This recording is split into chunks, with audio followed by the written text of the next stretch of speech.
Journal with which was originally published in June 2017 with an adaptation from Studio Shuka airing for the winter 2026 season. To be honest, I went into this thing completely blind. I didn't know anything about it. From the name alone, I thought this was gonna be a love story with some kind of supernatural twist. I was very wrong on that. Journal with which might be my show for the season. I'm really liking it so far. I might even check out the live action movie. For those of you who don't know, it follows Makio, who starts raising her niece Asa after the sudden death of her parents. It's a drama in the truest sense. It doesn't step into melodrama territory. Personally, I don't think melodrama is bad. I see it as a genre with very specific aims and goals that can be used in interesting ways, but this is not that.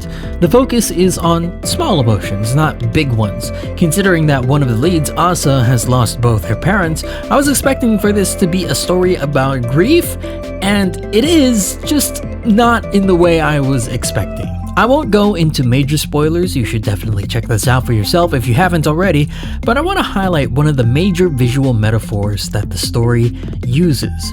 Time and time again, the show comes back to the imagery of Asa in the desert. It's a way for the show to embody the emotions Asa has. She's alone in this place, vast and wide with no direction. It's so important to the series that the opening references it. To me, this is an obvious allusion to Asa's loneliness. She has this experience that almost no one can relate to and has to traverse what she's gone through alone.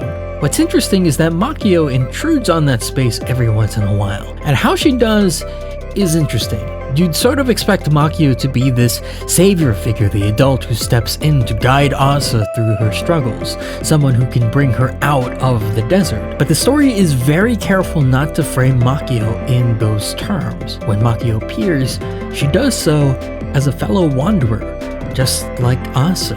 And to me, that's important. It's how the story showcases its take on empathy. I think people see empathy as the ability to completely understand someone else's situation, to step into their shoes to know how they feel. But I don't think that's all empathy is or should be. Everyone has their own internal world, inaccessible to others. That's just how things are. We process things in ways unique to us and our experience.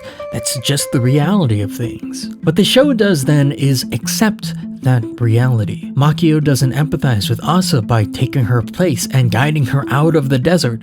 Her position is that of a fellow traveler, wandering through the desert at the same time. The show seems to suggest that the role of parents, guardians, friends who care is not to step into other people's shoes, but to inhabit their space with them. Makio doesn't lead Asa to the oasis. They just happen to be there at the same time, sharing the same moment together.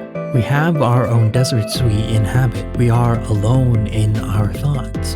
Empathy comes from sharing that space with someone else, not to be them or save them, but to exist alongside them, to know that they aren't in that desert alone. Makio and Asa were brought together by tragic circumstance, the loss of a sister and mother. And as much as it seems to not faze them, the trauma of losing someone so close is something they will undoubtedly deal with. I don't know where the story will go or how it will end, but I imagine that the trauma they share will come to a head in one way or another. And if it does, I don't expect them to save each other. They'll just be there because that's all they can really do. Empathy, not through saving or understanding, it's empathy through presence. And I think that's a fascinating way to frame this story. But those are just my quick thoughts on the show. What do you think? I'll keep watching because the drama is just so good. Like I said, it might be my show of the season for me. But let me know your thoughts in the comments. I don't see a lot of people talking about this show, so I'm being the change I want to see in the world. As always, thanks to my patrons for making videos like this possible. And if you want to support me, you can do so on my Patreon. But that's it from me on this quick take. I'll see you in the next one. Shoots.